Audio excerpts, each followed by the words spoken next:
Hey, Bill Applegate here. Hope you're doing well today. I'm going to do a lesson on a great standard called The Days of Wine and Roses. It's a standard I've been playing for a long time. I really got hooked on it when I heard Pat Martino's version.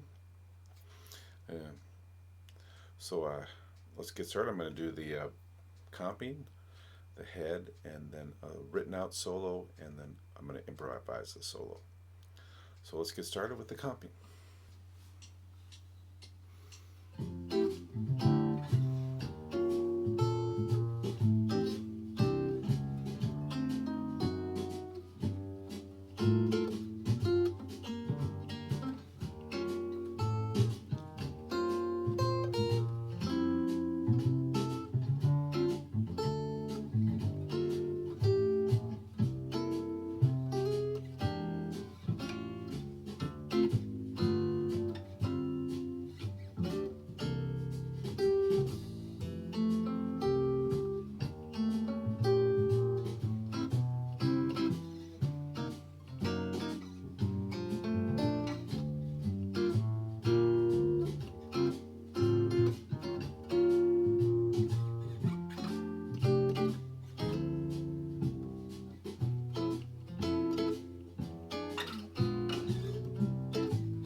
Okay, starting here on this real typical F major 9 voicing, going down to the E flat, an E flat 9,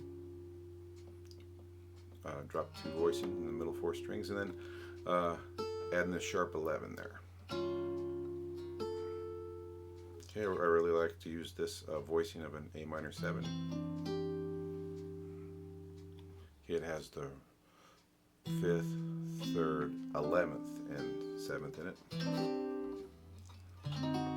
Okay, this voicing of a D7 flat 9, you may have played it a 9th like this, and you just move to the flat 9 there. Okay, G minor 9 voicing. So here's the G9, and then you just apply the 3rd. That same voicing I used in the A minor 7, now I'm using here on the G minor 7. Back to this voicing, E flat 9, and then add the sharp 11, go up to the 13th, down to the 5th. You may play it like an F chord like this. You lift this, it's the major 7, and you lift this, you can add the 9th. It's a real nice colorful sound. Then hitting the 3rd on top. Then a D minor, kind of an 11th chord. You may probably play D minor 7 like this. You just lift this 3rd finger to get that 11th in there. Back to this D minor 7, but I put the bass in the 6th string, so it's a D bass. Going from the 9th to the root. Then a real typical C13 voicing. Drop 3, and then this is not really in the scale, but it works as well as a passing note. Okay, then we have a minor 7 flat 5. You may have played E minor 7 like this. You just lower the 5th. A7 with a raised 5th, or you can think of it as a flat 13th. Typical D minor 7. Now if you make that D minor 7 into a D minor 6 by just lowering this note, you get a G9. Here I'm using some chordal voices. Sounds a little out, might be a little unusual for the, might not fit in with the rest of the company, but it seems to work okay. Okay, then a 13th chord with the 3rd in the bass, down to the 5th. Okay. Now this is a real nice voicing. It really looks kind of like an A minor 7. Or you could think of it as like the F this way, with the add 9, and then take the root down to the 7th. So it's an F major 7th, 7 with the 7th in the bass, I guess. And now, so you probably play, a bar chord E flat 13. If you take the 5th and lower it, that's the sharp 11 right there. And A minor 7. This has the fourth in the bass.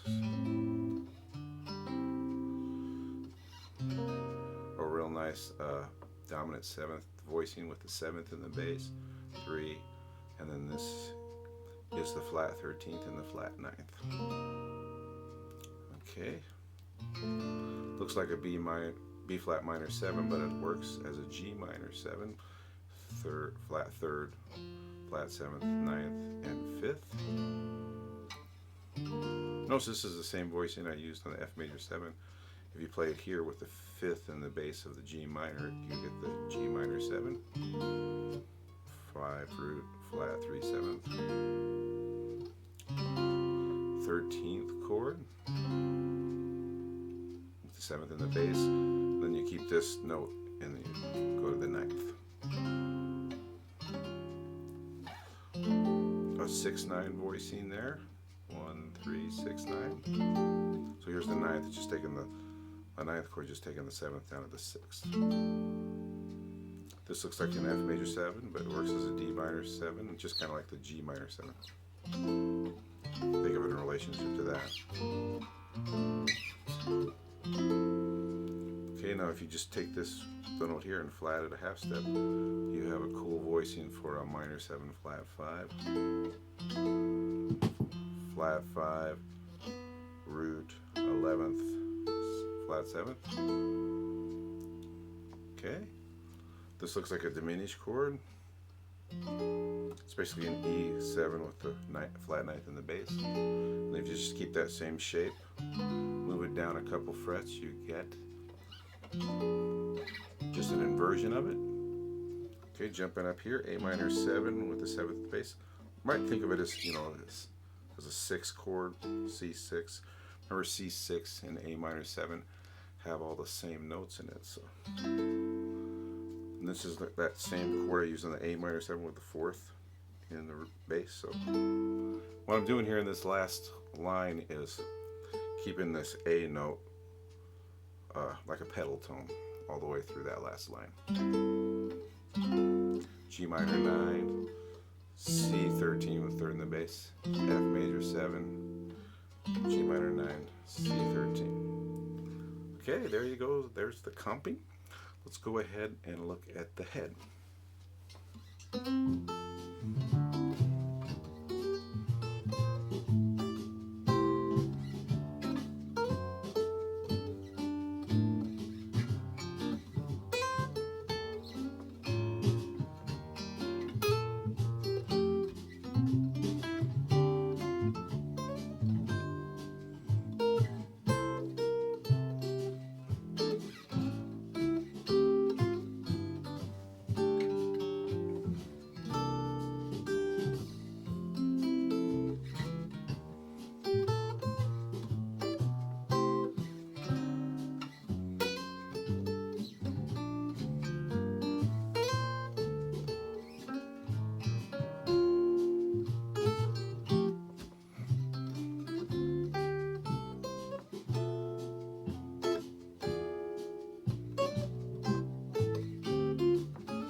Starting here, just playing here in 5th position, starting the melody note here on the C, then using this voicing of an F major 7. It's kind of the same as this, but with the bass over here. Then I just kind of do a little walk down passing note, which is actually the 7th of the chord, so it works well. To the E flat, then just sticking to the melody. You can kind of hold on to that E flat for a little bit too. Okay, you might have played a D minor 7 like this, just move that up to A minor 7. Okay, and add the 11th here. D7 flat 9. Come up here, catch the melody. You could play it here. I think it's kind of, for some reason, being on the same string seems to give it a little more legato. Might just be my imagination. You don't have to do this exact thing, Anything like that will work there. ninth chord, a major 7 chord I used in the comping too, with the 7th in the bass, 9th on the top here.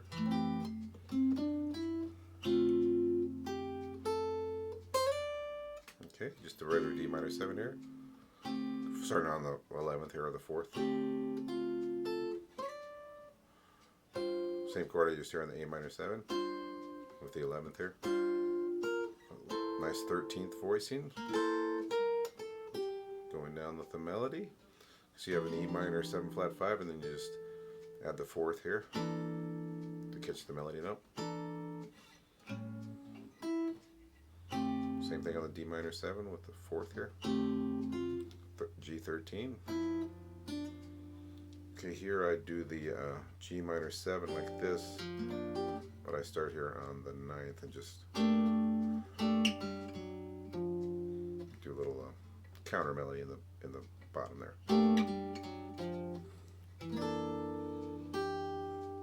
Going on, same voicing here as the first time.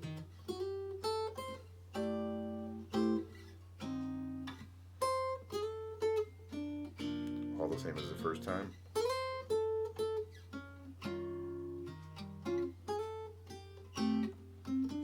Here it changes. Okay, you're going right up and you jump all the way to the 12th fret with your pinky and play this minor 7 flat 5. You might think of it as a D minor 6. Remember, D minor 6 and B minor 7 flat 5 have the same notes. And then catch the melody up here, okay? Okay, looks like a flat 9 chord, but looks like a diminished chord, but works as an E7 flat 9. Same A minor 7 voicing I used before. Catch the melody there with your thumb on the root. 4. Just a G minor 7 with a 9th added. C9. I love this voicing of F6. It also has a, let's see, it's 6, 9, 5, 1. Okay, and then you're heading into the solo after that.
Okay, starting here, just basically coming out of an F major scale.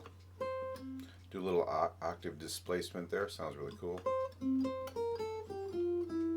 Okay, so all the E flats 7 sharp 11s are what's called the backdoor dominant of the F major, which is a dominant chord built on the flat 7th, and you're always, uh, almost always going to want to use a Lydian dominant on that. So, which is the 4th mode of the B flat melodic minor.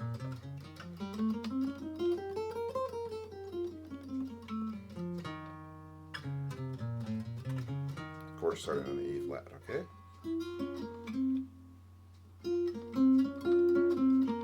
Just your basic Dorian on the A minor 7.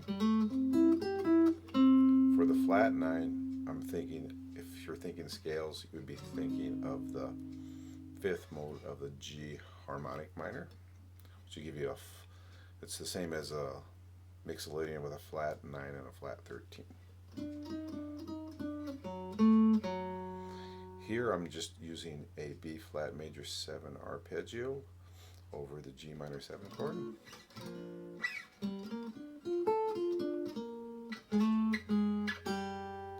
And then I just flat the 3rd of that, and it works really nice over the E flat 7 sharp 11 chord, because it's the same as the G minor,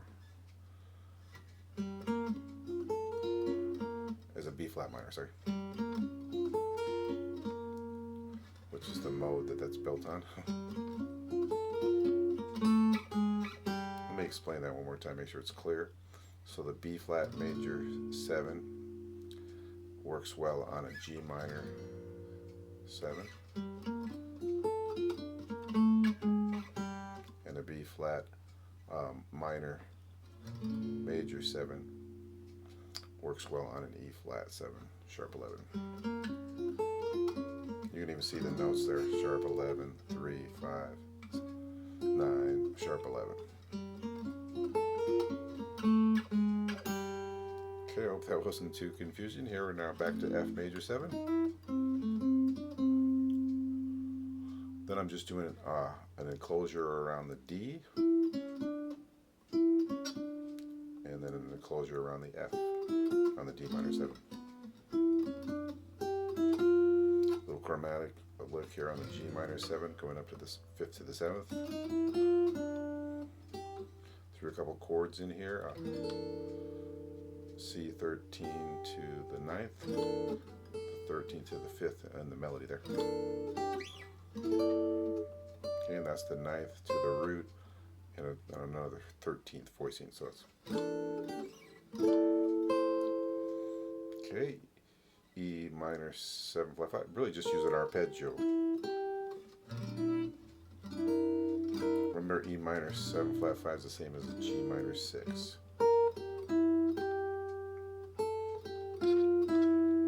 Using the flat 13th there.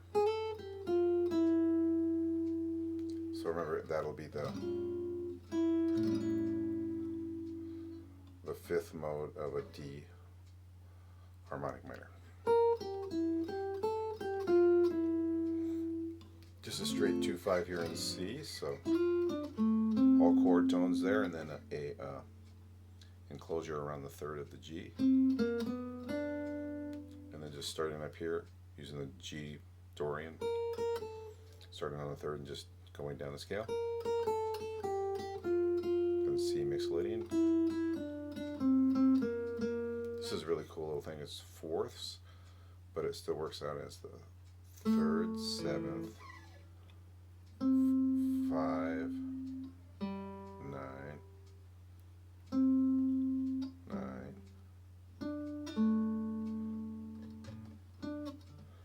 13,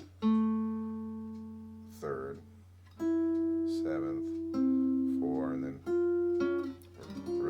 leads real well to that 9th chord there. So.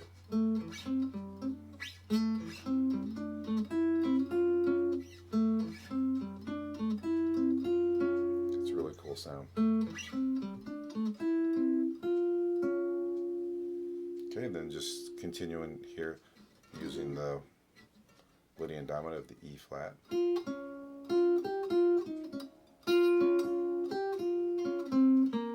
Dorian.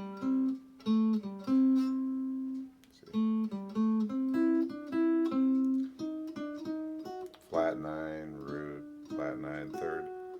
There's the flat 13th.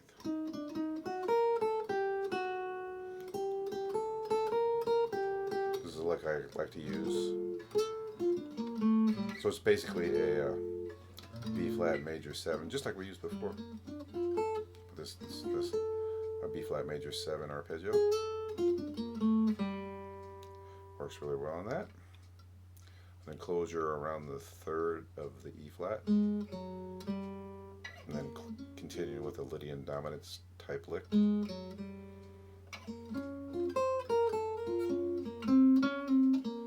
F major 7, going from the 9th chromatically down to the 7th, and then kind of using that same contour, I guess, on the D minor 7. So it's root, flat 3, 5. And chromatically down from the flat 7th to the 5th. Okay, basically using, so for B flat minor 7 flat 5, you could use a C scale.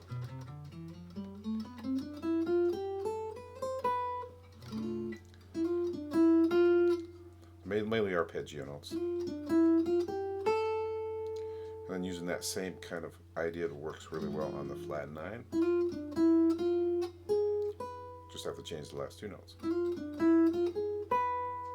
Okay, just a real typical turnaround.